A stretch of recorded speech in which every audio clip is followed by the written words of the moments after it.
ನಿಂತ್ಕೊಳ್ಳಿ, ಸ್ಟ್ರೈಟ್ ಆಗಿ ನಿಂತ್ಕೊಳ್ಳಿ. ಮೂಗಲ್ಲಿ ಡೀಪ್ ಬ್ರೆತ್ ಮಾಡಿ. ಮೂಗಲ್ ಅಷ್ಟೇ. ಈಗ ಒಂದು ಡೀಪ್ ಬ್ರೆತ್ ತಗೊಳ್ಳಿ. Yes, you are able to take. S,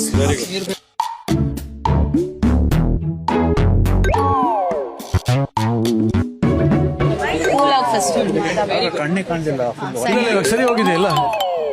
ಬನ್ನಿ ಬನ್ನಿ ಬನ್ನಿ ಬನ್ನಿ ಬನ್ನಿ ಎಲ್ಲರೂ ಬನ್ನಿ. ಸ್ಪೆಷಲ್ ಅಪ್ಲಾಸು. ಇಷ್ಟೆಲ್ಲ ಆದ್ಮೇಲೂ ತಿರ್ಗಾ ಬಂದು ಅಲ್ಲಿ ನೋಡಿ ರೆಡ್ ಅಲ್ಲಿ ಎಷ್ಟು ತುಂಬಿದ್ದೀರಾ. ಟೀಮ್ ಆ ಮಾರ್ಕ್ಸ್ಗೋಸ್ಕರ ನೀವು ಆಡಿದ್ರಿ. ಬಟ್ ಸೆಕೆಂಡ್ ಟೈಮ್ ನಂಗೆ ಒಂದು ಅರ್ಥ ಆಗಿಲ್ಲ. ಫುಲ್ ಬಿದ್ದೆ ಆಗ್ಬಿಟ್ರು, ಗಾಬರಿ ಆಗ್ಬಿಟ್ಟು ಏನಾಯ್ತು ಅಂತ. ನಮ್ ಕಡೆಯಿಂದ ಡಾಕ್ಟರ್ ಎಲ್ಲ ಬಂದ್ರೆ ಎದ್ದೇಳ್ತಾ ಇಲ್ಲ. ಕಣ್ಣಲ್ಲಿ ಓಪನ್ ಮಾಡ್ಲಿಕ್ಕೆ ಆಗ್ತದೆ. ಸಾನ ಬಂದು ಹಿಂಗ್ ಹಿಡ್ಕೊಂಡು ಹಿಂಗ್ ಅಂದ್ರು, ಎದ್ದೇ ಬಿಟ್ಟ ಮನುಷ್ಯ. ಬಿಗ್ ಬಾಸ್ ಅಗ್ನಿ ಪರೀಕ್ಷೆ ಸೋಮವಾರದಿಂದ ಶುಕ್ರವಾರ ರಾತ್ರಿ 9:30ಕ್ಕೆ, ಶನಿವಾರ ಮತ್ತು ಭಾನುವಾರ ರಾತ್ರಿ 9 ಗಂಟೆಗೆ. ಯಾವಾಗ ಬೇಕಿದ್ರು ನೋಡಿ ಜಿಯೋ ಹಾಟ್ಸ್ಟಾರ್ ನಲ್ಲಿ.